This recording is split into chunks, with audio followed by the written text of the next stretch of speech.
Hey guys, welcome to BatchTV. I just got back from using the BatchLeads Mobile app to drive for dollars, and I can't wait to show you how to use it in today's episode. Check this out.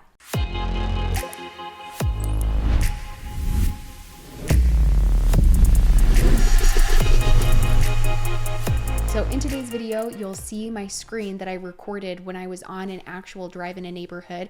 I didn't have anybody with me, so it's just going to be my screen, but we definitely want to share with you guys different videos in the future on what that looks like from a different point of view down the line. To give you an idea of how the mobile app works when you open it up, you always want to start by opening your menu in the top left-hand corner with the 3 lines, just to make sure that you're in the right spot that you're wanting to use in BatchLeads. So we're going to open that up and ensure that we're in the Driving for Dollars section.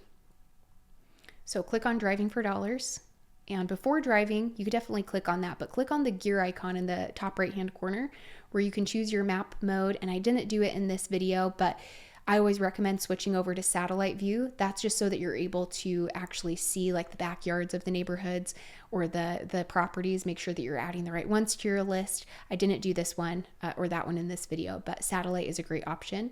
Tap to save, you can see that I turned on here. This is so that when you're going through and adding properties, you don't have to sit and stare at your phone forever and be essentially unsafe when you're driving. You can just tap a property once and save it to your preferred list by default. This is the method that most people take, or the approach that they take when they're driving for dollars, so they can get out there, add as many properties as they can, and then take the time to go through the details later when they're at home and not having to worry about driving or people behind them and things like that. So I'm going to turn on tap to save, and you can see that you can then choose that default list. It defaults to your favorites list, but I actually open this up in this recording and go and choose my Driving for Dollars list. You can see there's an addition symbol in the very top right-hand corner here where you can create a new one. So if you're maybe just getting started in BatchLeads and you don't have something called Driving for Dollars and you want it, then make sure you create that. But here I've selected that list. You can choose a specific lead status too, which is nice, but I left that alone. I always recommend turning on your past driving routes so that while you're driving through neighborhoods, you can see where you've been previously. So you're not driving down the same roads over and over again. You can kind of filter that out by 0 to 6 months, 6 to 12, 12 to 24, that will be color coded. You can display the house number. I always recommend having that on so you add the right properties. Performance mode, always better to have that on to ensure that you have good performance when you're out and about driving. And in this recording, I do turn on optimized driving mode. Honestly, I recommend using this when you're going and driving in neighborhoods. You'll have an easier time adding data to your list. Basically, if you turn it on, the system will then allow you to pre-fetch the data in that neighborhood. You do not have to turn this on, but if you've ever struggled with performance or getting the data quickly, turn this on and have the system basically pre-download, if you will, that information so that there's no issue in when you add the property, you immediately have it saved and you don't have to worry about any loading time. So I'm gonna go ahead and turn this on and then click back in the top left, and you're gonna click Start Driving in the top left-hand corner. Now, if you had the optimized driving mode turned on, you'll see what will happen here. You do want to be in the location that you want to start driving if you're using optimized driving mode. Once again, you do not have to use this option, but you can see that basically you'll choose the area on your map, making sure that you're in that area, and then you'll click pre-fetch and it will start pre-downloading that information. So it's a breeze to add it as you go through and start adding properties. We'll just wait for this to load and then it will begin tracking. So you can see your stats are going to be tracked across the top.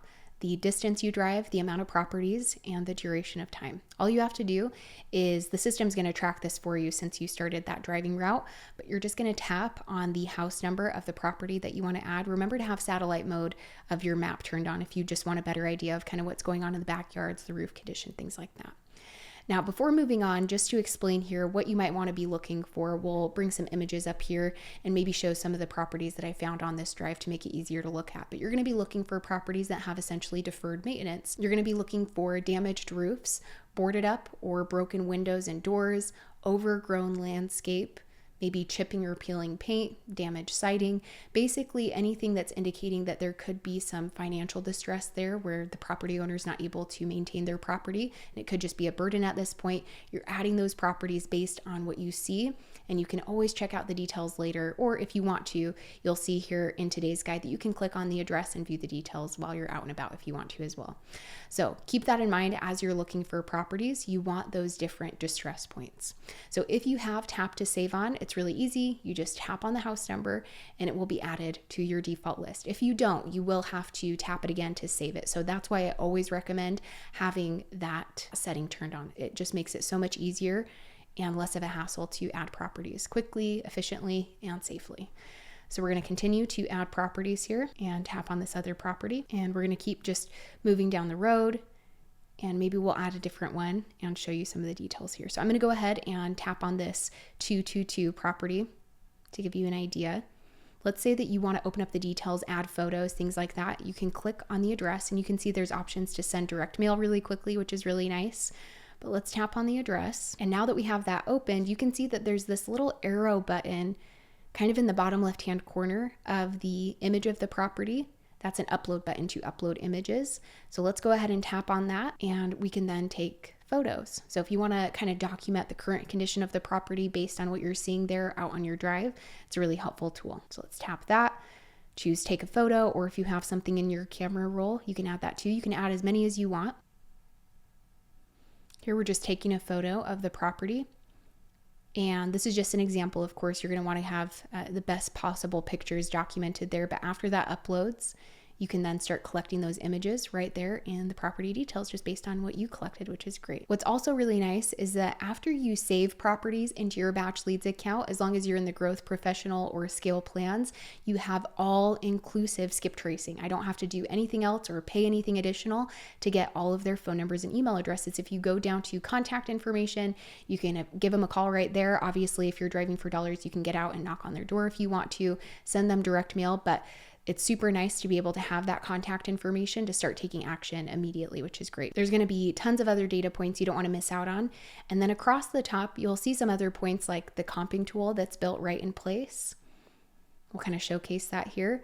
And then you have the owner profile, shows you if they own additional properties.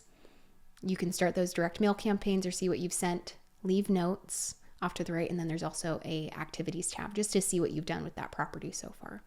So if you click the back button, you can just continue your drive. So once you finish and you're satisfied with your drive, you're going to click stop or pause tracking in the top left-hand corner, and then you can stop and save it or pause it here.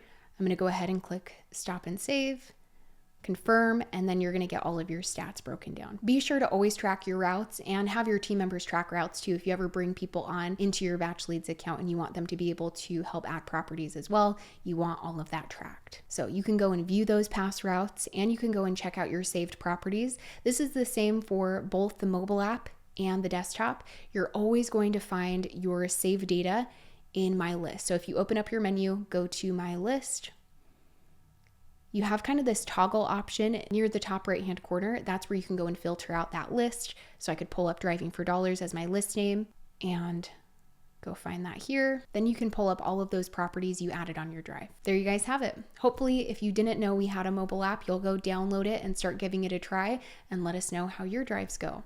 If you end up having questions or today's video helped you, drop a comment down below, hit that like button, and be sure to subscribe to our channel and find the link in the description so you can join our free investor community.